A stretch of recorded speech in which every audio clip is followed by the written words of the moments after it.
Hi, guys. Welcome back to our podcast. This is episode one, where we're going to talk about the continuation from our last episode. And this podcast is titled The KLGBT Plus. Yay! And let's have introductions. Hello, my name is Christopher. I'm gay from Mexico. Hi, I'm Caroline and I'm a lesbian living in South Korea. Hi, I'm Petra. I'm from America and I'm bisexual. Hi, I'm Kathleen from Indonesia and I'm straight.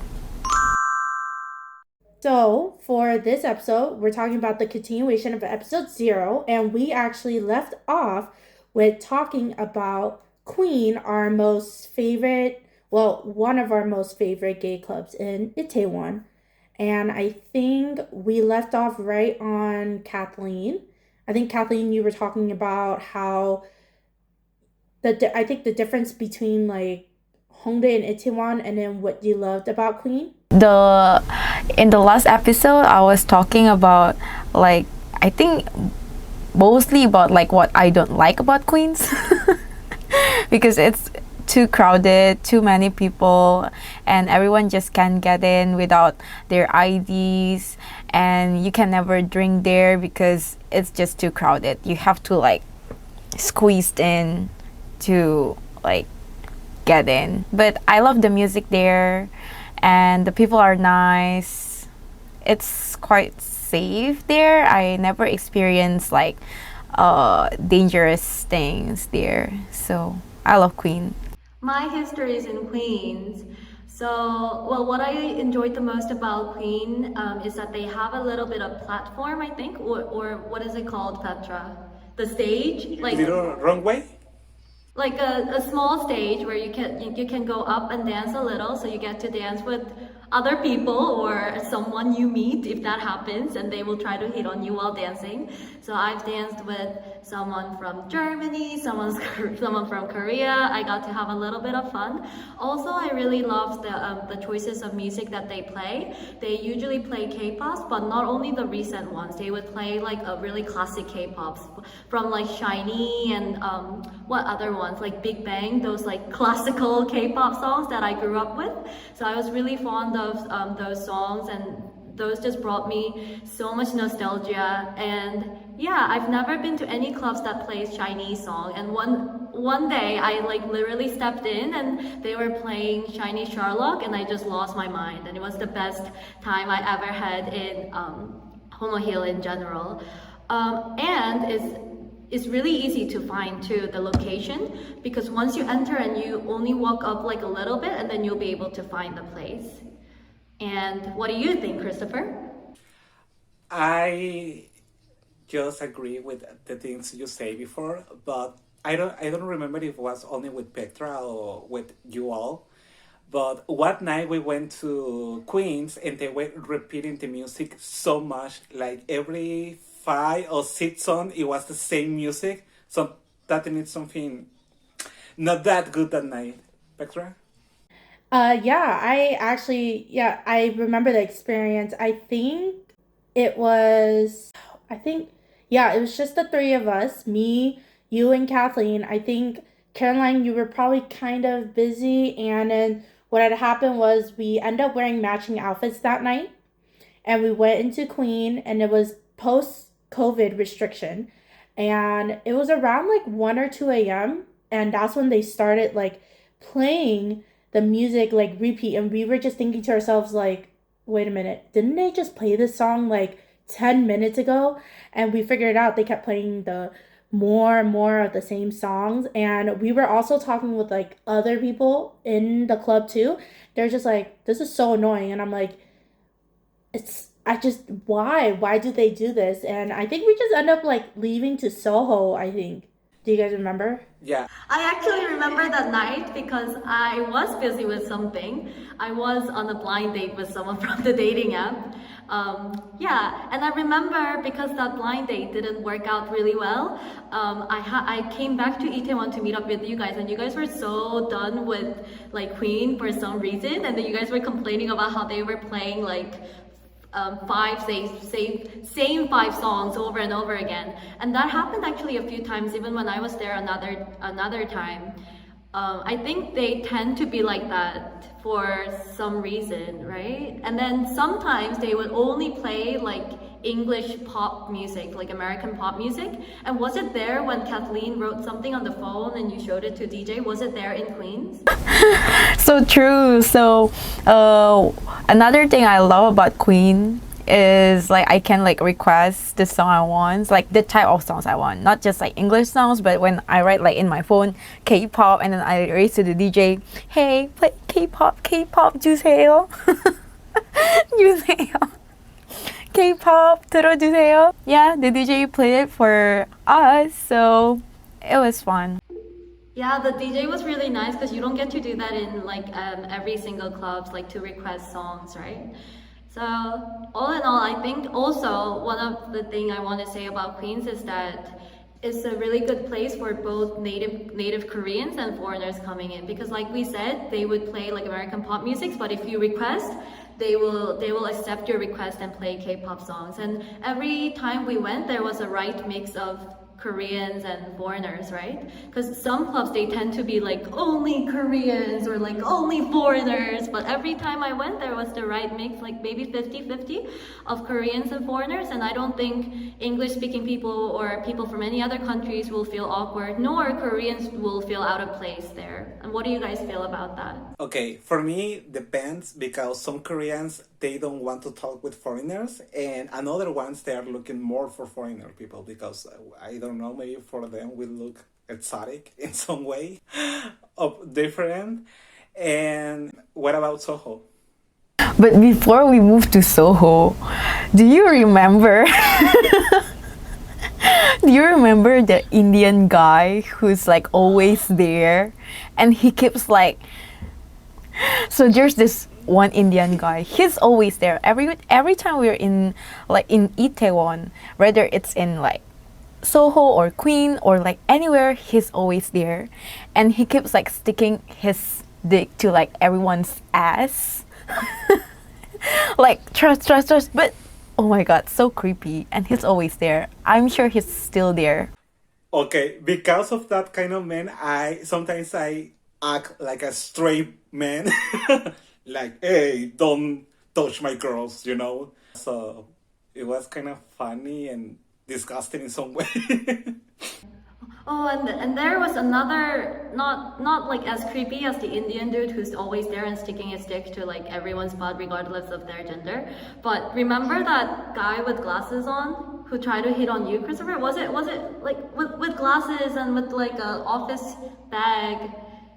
Do you remember? And could you share a story about him?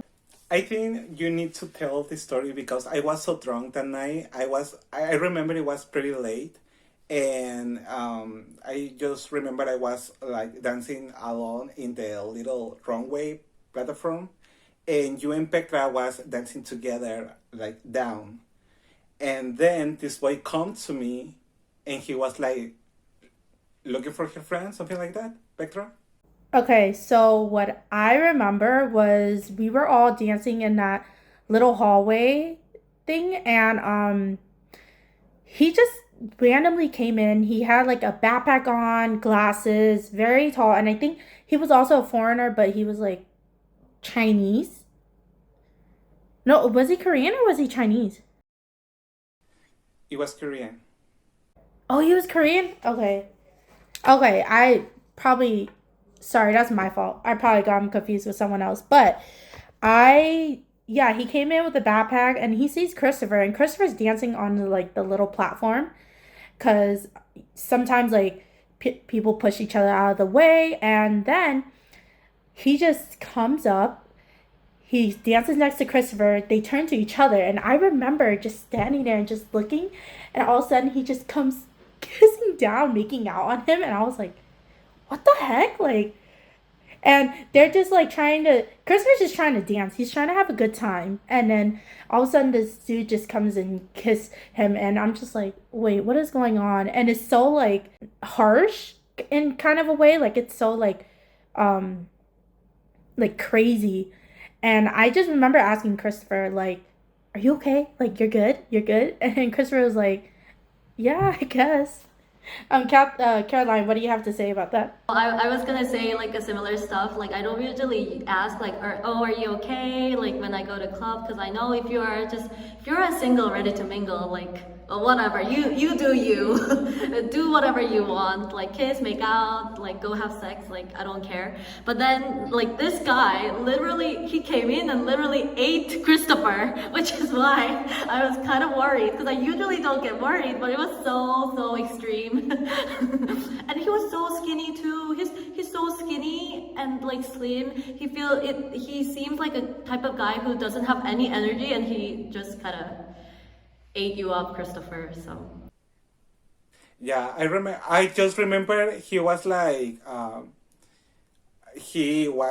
in front of me and he hugged me, but then his hands start to go down, and he was at the end just like hugging with my ass like this, and he was like stroking my little imperfect body, and I was like, stop!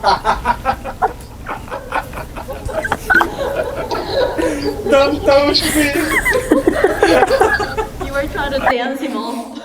Go away. Yeah. And yeah, but I mean, at the end of the night, he left like 5 minutes ago. He was only enter, he touched me, he kissed me, tell me something in Korean, and he left.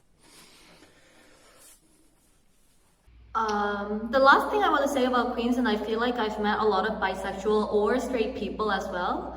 Well, because like a guy's had once hit on me too as well, and yeah, it was just a right mix of. It wasn't just like explicitly gay. Like I think Kings is more like that, right? Like some of the clubs they allow only men, or they charge extra for women, just like Kings. Like we tried to join you, Christopher, at the club, and I think for us it was like 3만 won, which is like $30, or even more with the exchange rate that's going up crazily right as of now. Me, it was, yeah, I kind of had to experience that not just in the gay clubs in Itaewon with like King Club, but also with, I think, some of the clubs in Hongdae.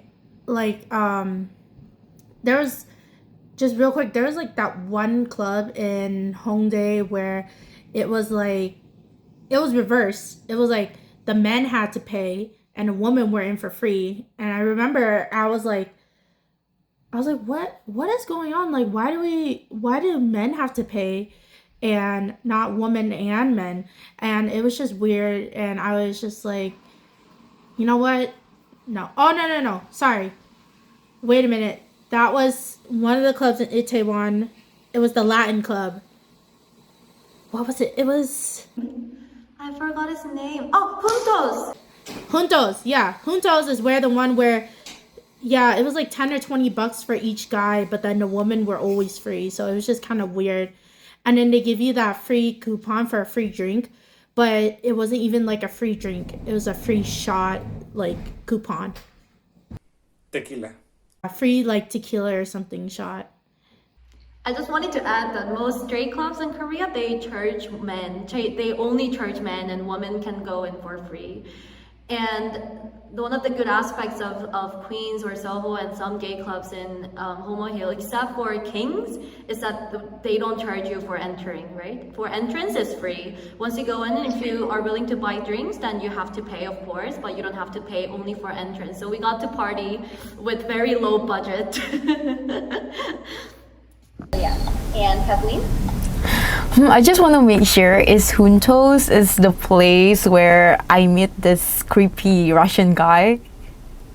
Yeah. Yeah. I see.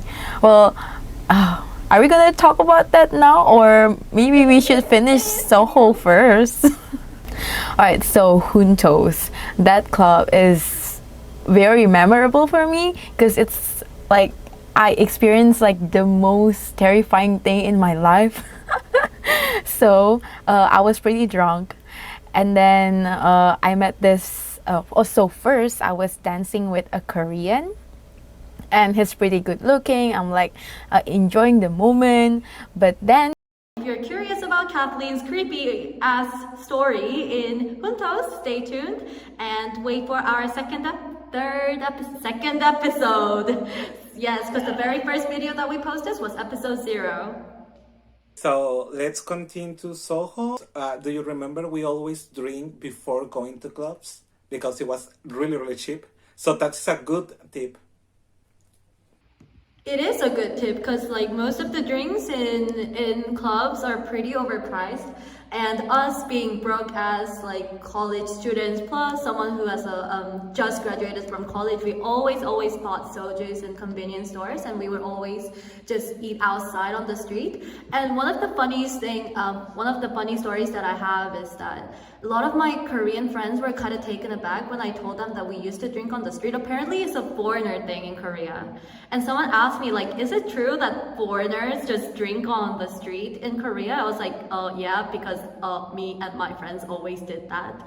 But they were kind of taken aback, like, but why don't you just go into like pubs and stuff? But I think especially 4 of us, we only got like very, very drunk only when we drank soju. Soju always worked the best for us when we wanted to like just lose our mind and die.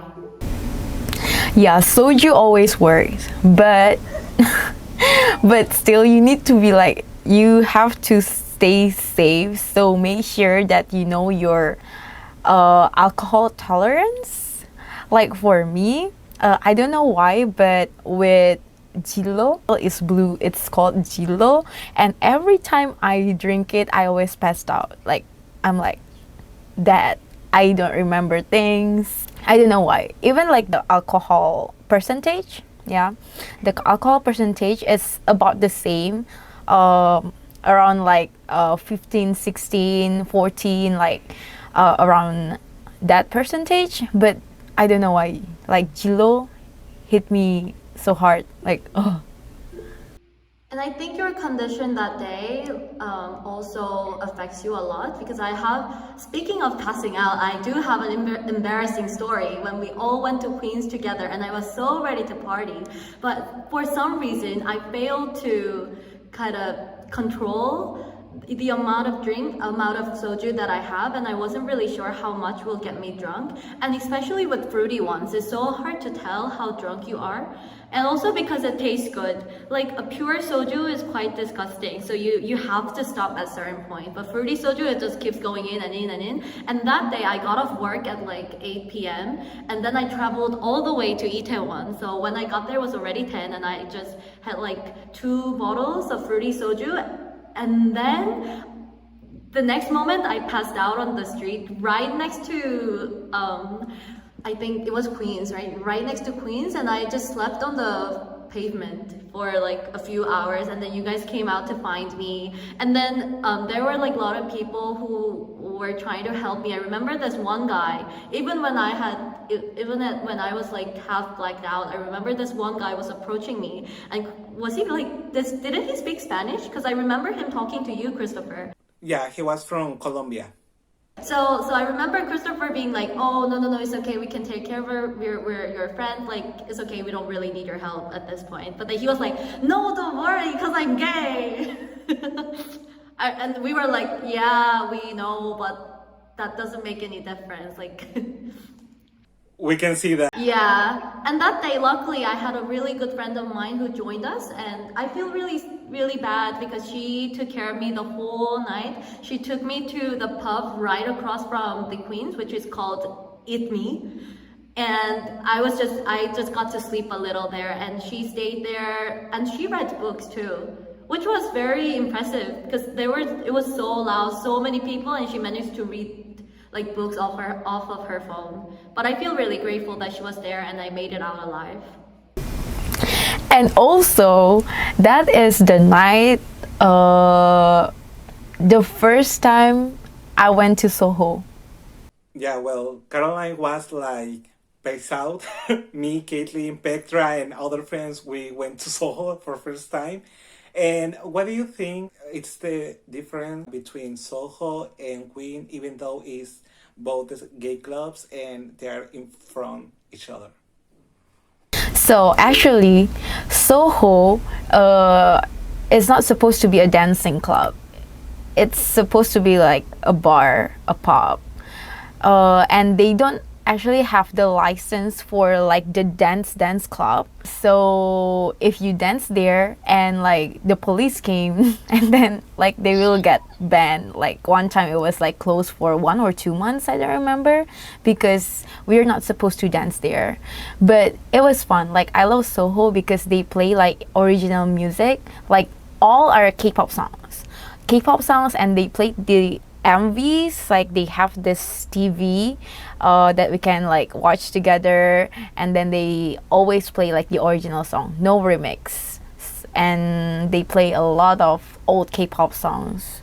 Yeah, because they don't have DJ, so they put like a full playlist and it's the whole song of K-pop. And actually, it's not only like new K-pop, it's like really, really old K-pop from the new ones. So it's really funny dance there, even though they don't have the license for make the people dance. From my experience, I think they play a lot more girl group songs, right?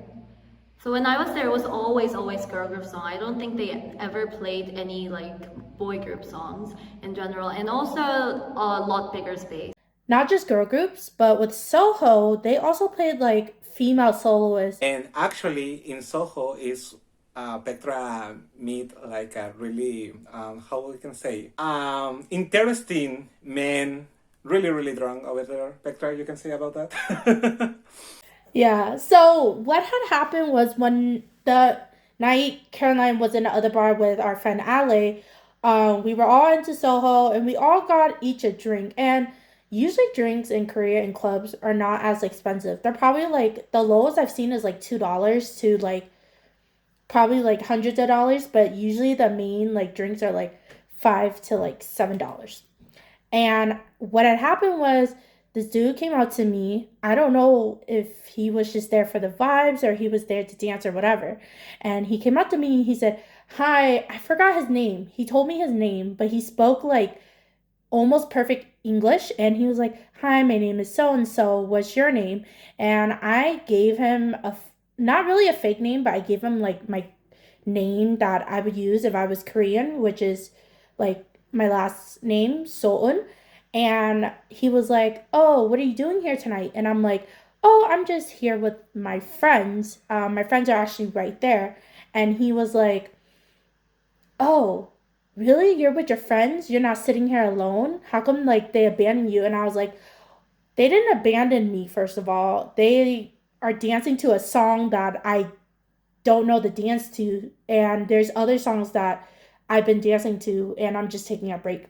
And then he was like, "Okay, do you want a sip of my drink?" And I was like, "No, I'm good. I have my own drink." And he was like, "Oh, can I taste yours?" And I was just like, "All right, whatever." He could just taste it. He tasted it, and he took my drink and he walked away. And he literally walked out of Soho. And I was like, "What the hell is? Who does this? This is so weird." Like, and he literally just walked out with my drink, and he never came back. And I was like, I just got drink jacked right now. And I was like, what the, like, what is this? And that is like so dangerous too, because he doesn't know, like, I'm not the type of person, none of us, no one is the type of person, except you're like a really evil person, to put something in someone's drink. But like, for safety's sake, you don't go and take someone else's drink. Like, what if there was something in it or like whatever? That was just really weird to me. It was just weird. And I never saw him again that night, even after like going home. I never saw him again that night. It was just weird. It was so weird. What was it? Was it like a cocktail in a glass? It was a cocktail in a plastic cup, actually. I remember Soho was giving up like the to-go plastic cups in like the regular size, probably like the size of the like almost the size of this like water bottle kind of. But yeah, and it was just like it was really interesting concept about Soho too doing the to-go cups. But it makes sense because if you want to walk out and you can finish your drink outside. But yeah, it was just weird. So at that point, we never try a lesbian club, right? and we have this lesbian friend, so we encourage her to go to a lesbian place. And at the end of the street, you can find a bar. It's called Miracle. Caroline, you want to talk about this lesbian place in Itaewon? After after a few weeks of partying at gay clubs, I started to question like whether or not there would be any place for lesbian. And apparently there was one at the end of the hill. There's a place, but it's so hidden, like you won't be able to tell whether or not it's a bar, because it is right next to a chicken place. But there's like double doors, so the door that you can see from the street is like black and there's no sign. I think it was written like Miracle or something, but it was very hidden, and it looks really sketchy from the outside. So I wasn't sure like can I go in, like is this the place? Because I googled a lesbian pub and it was the only place that popped up, so I was sure that it was a place for lesbians apparently, but I wasn't sure if it was still like running, if the place was still operating, because it looked so dead from the outside. And I was so like always so careful and kind of shy to go in, because at that point I've never been to any lesbian bar. Actually I've been to one, but I only went there to eat after our show, because funnily enough there was a random lesbian bar right in front of the theater that I performed when I was in uni. But anyway, I had these 3 supportive friends who were like keep on encouraging me to, and also kind of pushing me to try going in. And before going in, we saw like 2 girls standing in front of the door, and we were keep talking. We were having our own conversation in English, like, oh, like I don't think I should go in. No, Caroline, you should go. Like, try to talk with other lesbians. No, but I can't. I'm not sure if I'm allowed. Like, what do you mean you're not allowed? You're a lesbian and you're Korean. But I don't think I should go in. I really don't know what's gonna happen. What if they don't welcome me because I don't have a girlfriend yet? Like those shit. And those 2 Korean people, for some reason, thought that we were talking shit about them, and then they were just like, oh, 영어로 말하면 못 알아들을 줄 아나 봐. Which means that, oh, they don't think we'll understand if they are speaking in English. So they thought we were talking shit about them, which when we weren't. We don't give a damn about you guys. I was just having my own crisis. Anyway, that also offended me, because I'm Korean and I'm like, why are you guys so mad about us speaking in English? Okay, Christopher, you can pick up from there, because for some reason I'm so mad right now. For me, the shock was why they are so mad if we are foreigners. It's obviously we don't speak Korean. It's not our first language, right? So I don't know why they were so angry at us with the speak English. But then again, I feel like if maybe they had some bad experiences with people talking shit about them being a lesbian couple, then it's understandable. Maybe they thought we were also talking shit about like, oh, like look at those homo couple, whatever, like, oh, they're so weird. If it was like that kind of mindset, then I understand. But once we stepped in, the owner was super nice, the lady. I remember when we first walked in, Christopher was like, can I go in? And then she was like, yeah, come in. And you were like, don't worry, I'm gay. Don't worry, I'm gay. Like, whoa. Because some places for gays, like male gay people, they don't allow girls. So we were pretty careful with Christopher coming in, but the lady was so nice. That place is open for everyone, for bisexual, for straight, for gay, for lesbian. They accept everyone. And the lady was so sweet, so sweet. She came up to us and she introduced herself like, oh, I'm the owner of the place and I'm a lesbian. That was her brief introduction of herself. And then we just had like a few cocktails. Only one downside of the place is that place is quite empty. I don't think it's popular for youngsters. And their drinks are quite overpriced, especially their food. But we had a nice little like talk with the owner, and when I asked like, oh, are there any other places for lesbians here in Itaewon, she gave me a really good advice. Like, no, there aren't much. And you should just go to Hongdae. Which I did next week. But yeah, if you if you get tired from partying, dancing all night at those clubs, and you just want a nice little break with a sweet owner, I really recommend you guys to just go in because they accept everyone, and it's a really cozy vibe. And they play like K-pops too. And the one more interesting thing, it's like during spring, right? So it's pretty hot, or I don't know, the weather. So like almost every guy wear the same thing, which is like white shirt, jeans, or white shirt, black pants, something like that. And I don't know, like the whole street. It's a very Korean thing actually, right? We tend to follow the trend. Sometimes. Yeah. It depends, but yeah, you are right. We saw a lot of like same kinds of fashion. All right, so this is the end of episode 1 where we talked about our favorite gay clubs to go to in Itaewon and just a little bit of advice if you're feeling down. The places that we talked about were Queen, Soho, and the bar that was also called Miracle. So be sure to check out those 3 clubs/bars. And we also did mention King and a bunch of other ones. But please make sure to check those out. They are in a small little area called Homo Hill and Itaewon. It's right there. You can't miss it. You just walk up a little hill and then you turn left and it's all right there. All right. And in next episode, we'll talk about the rest of Kathleen's story about that creeper from Juntos. So please don't forget to like, subscribe, and comment, and we'll see you guys next week. And don't forget to check out our Spotify and podcast website. We'll link it down below. Bye! Bye bye.